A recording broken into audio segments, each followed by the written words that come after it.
Daily. Taste the Daily. பெரியாரை மரியாதை குறைவாக பேசக்கூடியவர்களுக்கெல்லாம் நான் மரியாதை கொடுக்க தயாராக இல்லை. ஏன்னா பெரியார் தான் எங்களுடைய தலைவர். எங்கள் தலைவர்களுக்கெல்லாம் தலைவர் அவர் தான். அதனால் அதை நான் பெருசுபடுத்தல பொருட்படுத்த தேவையில்லை.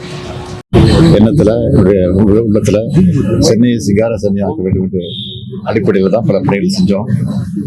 இப்போ திராவிட முன்னேற்ற கழகம் ஆட்சி வந்த பிறகு சென்னை மாநிலத்துடைய பொறுப்பை மாநகராட்சி ஏற்ற பிறகு திமுக ஏற்ற பிறகு பல்வேறு பணிகளை சென்னைக்கு சுற்றிருக்கிறோம். அதில் குறிப்பாக வட சென்னைக்கு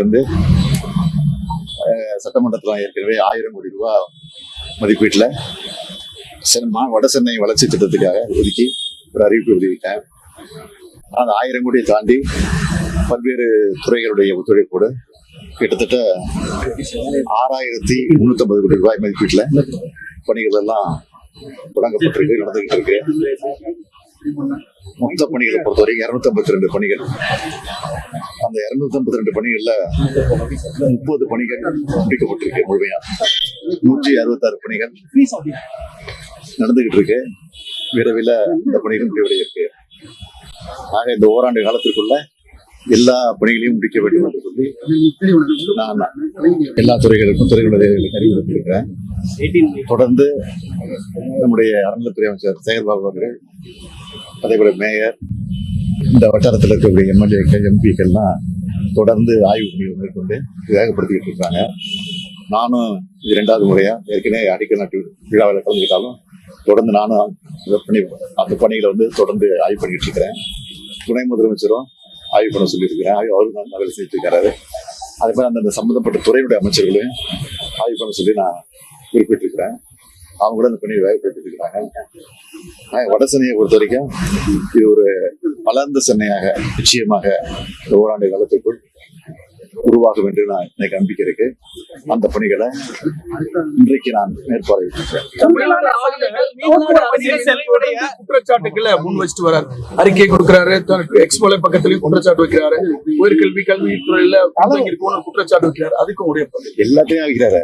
ஒன்னு 2 இல்ல, எல்லா பிரச்சனையிலையும் அரசுக்கு எதிராக தான் செயல்பட்டு இருக்கிறாரு. அது எங்களுக்கு நல்லதா இருக்கு. தொடர்ந்து அதை செய்யணும்னு நான் நினைச்சுக்கிட்டு இருக்கிறேன். ஏன்னா அதை செய்யதான் எங்களுக்கு மட்டும் இல்ல, மக்களுக்கு வேகம் வருது. அவருடைய போக்கு இந்த ஆட்சிக்கு சிறப்பாக தான் சேர்க்குது. அதனால தொடர்ந்து செய்யட்டும், தொடர்ந்து செய்ய வேண்டும் என்று நான் கவர்னரை கேட்டுக்கொள்கிறேன்.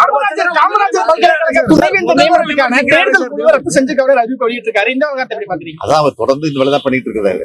அதை நாங்க நீதிமன்றத்தில் ஏற்கனவே வழக்கு போட்டிருக்கிறோம். உச்ச நீதிமன்றத்தில் வழக்கு இருக்கு. ஒரு 4ஆம் தேதியிலிருந்து வழக்கு தொடர்ந்து நடக்க இருக்குது. பெரியாரை மரியாதை குறைவாக பேசக்கூடியவர்களுக்கெல்லாம் நான் மரியாதை கொடுக்க தயாராக இல்லை. ஏன்னா பெரியார் தான் எங்களுடைய தலைவர். எங்கள் தலைவர்களுக்கெல்லாம் தலைவர் அவர் தான். அதனால அதை நான் பெருசுபடுத்தல பொருட்படுத்த தேவையில்லை.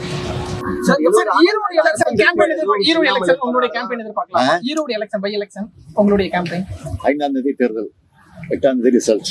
அப்ப தெரியும். மத்திய பட்ஜெட் என்ன எதிர்பார்ப்பு சார்? கடந்த முறை தமிழகம் புறக்கணிக்கப்பட்டதா அறிக்கை வெளியிட்டு இருந்தீங்க. ஏற்கனவே நாடாளுமன்ற கூட்டத்தில் உறுப்பினர் கூட்டம் ஏற்கனவே நடந்திருக்கு. நாளைக்கு முன்னாடி அதில் தீர்மானம் போட்டிருக்கிறோம். நாடாளுமன்ற உறுப்பினர்கள் சபையில தமிழ்நாட்டுக்கு இருக்கிற கோரிக்கையெல்லாம் எடுத்து வலியுறுத்தி சொல்லியிருக்கிறோம். பார்ப்போம். நிதிநிலை அறிக்கை வெளியிட்டாதானே என்னன்னு தெரியும். சட்டம் ஒழுங்கு குறித்து எதிர்க்கட்சிகள் தொடர்ந்து கேள்வி எழுப்புறாங்க. அதுக்கு உங்களுடைய பதில் என்ன சார்? அதாவது வேண்டுமென்று திட்டமிட்டு அங்கொன்று எங்கள் வாசல் தவறு நடுவதை அது பெரிதாகி உதாரணமாக்கி செய்கிறார்கள்.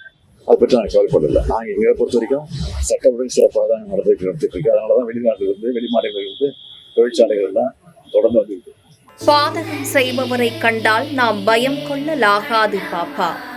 மோதி மிதித்து விடு பாப்பா, அவர் முகத்தில் உமிழ்ந்து விடு பாப்பா. அண்மை செய்திகளை உடனுக்குடன் தெரிந்து கொள்ள இணைந்திருங்கள் எம் நாடு தொலைக்காட்சியுடன்.